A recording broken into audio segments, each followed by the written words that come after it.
everyone, it's great to see you. Today's an exciting day because it is Make Baby Hydrangea Day today.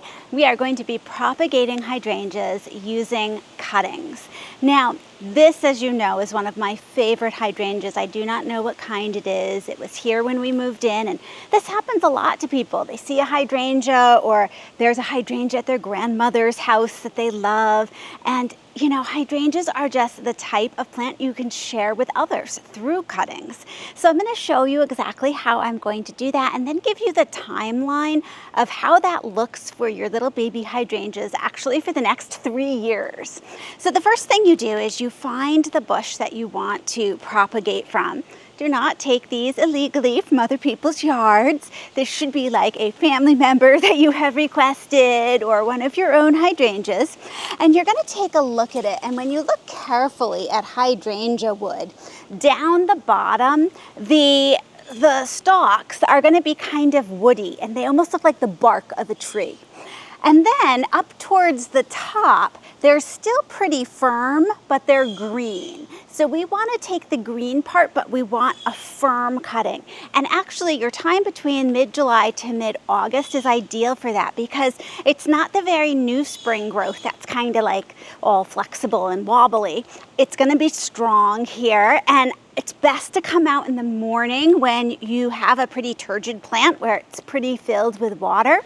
And you're going to take your cuttings. You want some nice sharp scissors. And these are going to be baby plants. So you don't want to take the worst part of your bush. You want to take the best part of your bush because then you have the best chance for really good babies. Now, you can take part with a flower if you want, but let's face it, most people want to leave the flowers on. So I'm going to look for, a stalk at the top here. No flowers on it, but it's nice and green and pretty strong. And I'm going to cut, there's leaf pairs. I want 4 leaf pairs, and I'm going to go in and I'm going to cut it. So let me show you. Here's a leaf pair at the top. Well, there's this one actually. And then another pair of leaves, and your third pair of leaves, and your fourth pair of leaves. So you get a pretty big cutting here. And then hopefully you were planning on doing this, but if not, you quickly run in the house and you get a plastic Ziploc bag. This is kind of a small one. I'd get a bigger one. I have a slightly damp paper towel just to keep it a little moist here. And I'm going to take 2 or 3 cuttings like this. So let's see what else we can find. This bloomed so well. There's just so many great stalks with flowers on them that I don't want to cut. There's another good one down here. So I'm going to reach down and I'm going to get my 4 pairs of leaves. 1, 2, 3, 4. There we go. And let's do one more. I'm going to go to the other side. Let's see what's in here. I think, there's some way back in here. You can't even see this branch. But this is perfect. Okay. Now that you have your cuttings, if you want to Ziploc them in a Ziploc bag with a very lightly damp paper towel and put them in your refrigerator, you can do that. Apparently for a couple days. So, that's really handy if you're on a trip and you want to bring this back from grandma's house. You might need to stick them in the refrigerator, but this is our video, so we're just going to keep going through. I have my cuttings. You can take them inside and rinse them off. I'm using my recyclables here. You just want to lightly rinse them. It's going to get a little bit of water on their leaves then. And the watering is probably the trickiest part of this. So this makes sure that they're not getting too much, they're just getting a little. You're going to begin by setting up where you're planting them. So you want to plant them in a small container. And you do that because if you have a really big container, although you think this would be great because it could spread out and be a really big hydrangea, it actually is harder to regulate the moisture in it. So I have some little 4-inch potting pots. I also have some cups that I have punctured some holes in, and you're going to fill this with whatever medium you want to plant. Now you are going to see tons of opinions on this. And you know what? The great thing is it's really easy to root hydrangeas, these macrophyllus. So you don't have to worry too much. You do the best you can and you choose what you have on hand. So what I'm going to do is I'm going to make a mix here. I have about a cup of potting mix here. And then I'm going to take some perlite. Now perlite to me looks like little styrofoam pieces. And you use perlite to add air into your mixture. So here we go. I'm gonna make this about, oof, that's dusty, about 3 parts perlite to 1 part potting mix.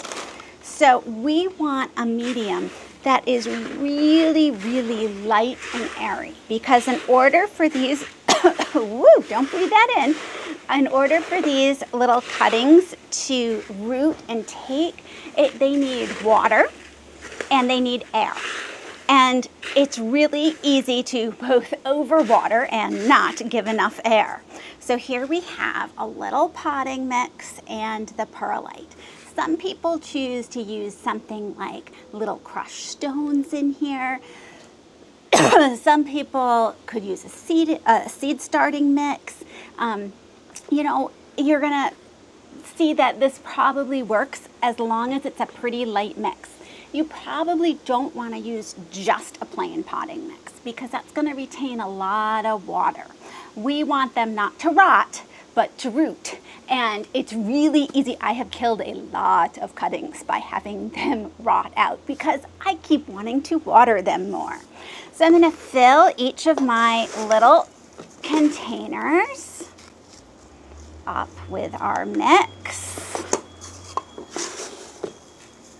Okay. And this is not going to be forever. They're going to be in these containers for about 6 weeks. And then we're going to move them on to other containers. So this is just the starting place. Here we have our nice little pots. And I want these to have a little bit of water, but most of the watering that I'm going to do for cuttings is going to be through my spritzing them with water. Oops. Get some nice tension in my spray mister. If you don't have a mister like this, I'll link this one below.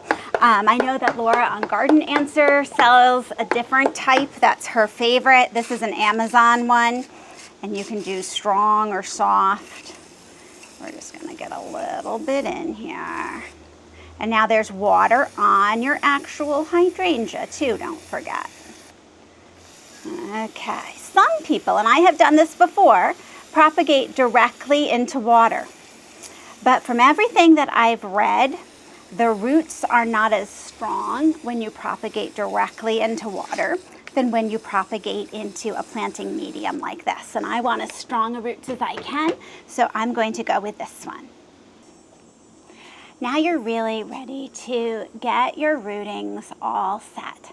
So what I'm going to do is, now I said to take 4 pairs of leaves. Here's my bottom pair, second pair, third pair, fourth pair. We actually have a little one at the top here too. What I'm going to do is I'm going to cut it in half. So here's my bottom, my second, and I'm going to cut right above that. Now I have 2 cuttings that I can use. The first thing I'm going to do is I'm going to pluck off the bottom leaf set. You can use your fingers or you can just snip them. Then you have your top pair of leaves. You're going to take those top leaves and you're going to, oh, these are pretty big leaves. I'm going to take 2/3 off. If they're small leaves, you might take half off. And that's because you need to leave some leaves here for photosynthesis, but we're not really focusing on the leaves. We want root growth.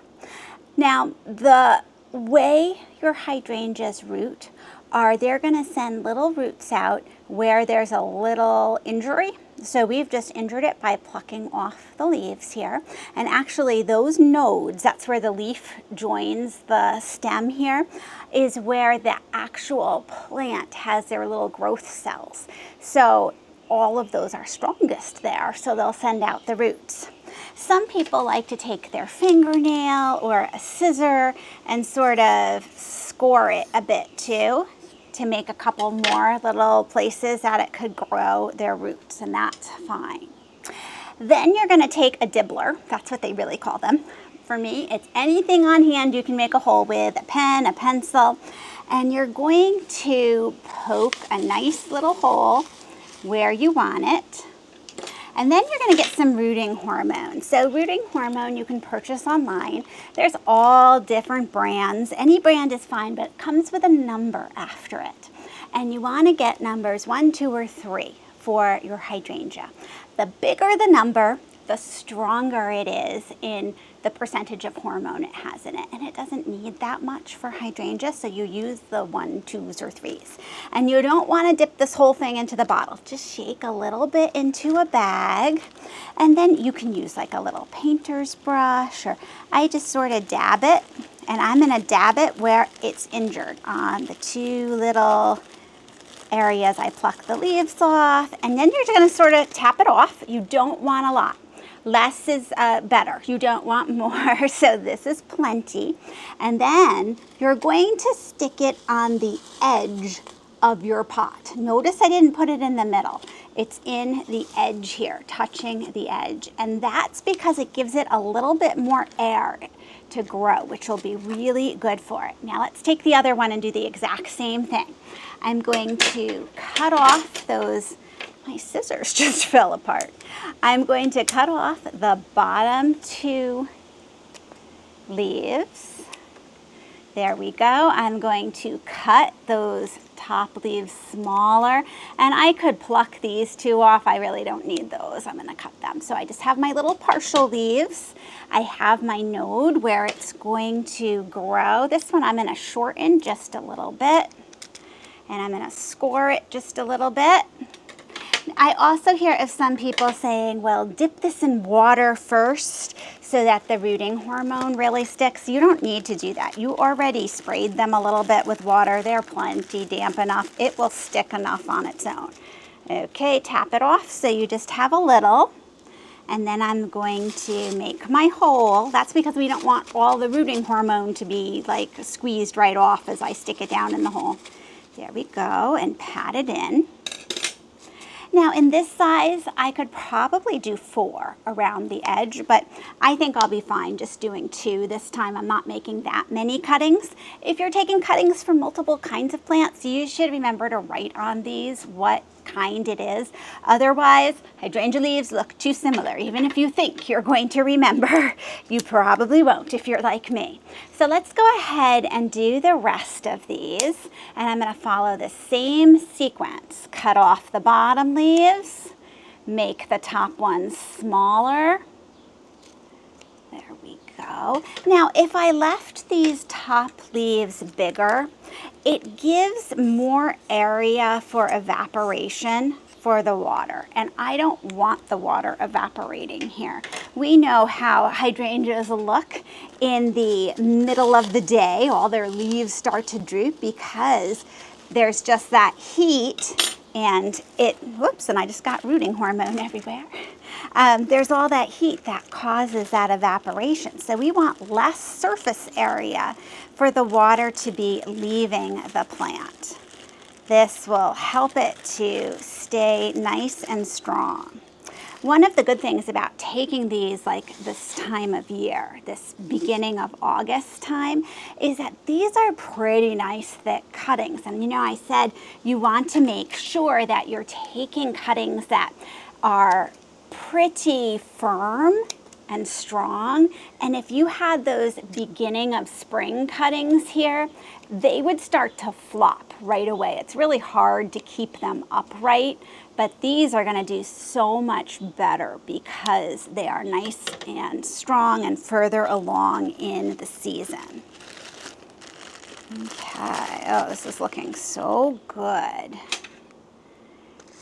And I have enough moisture in here. I feel like they're getting what they need. Okay, there's my first two. And then these, I'm putting in these clear cups because I'm just curious. I want to see the root growth and be able to update you easily on the root growth too as we are looking to see how they do. This is a huge cutting. I'm going to shorten it a little bit. Take off the two bottom leaves. Cut the top two in half. Dip it in your rooting hormone. Tap it off. Dibble your hole here. Okay, oh, that looks so happy. Wouldn't it be wonderful to have all of these cuttings of the new plants? Okay, I'm gonna take those, cut these in half.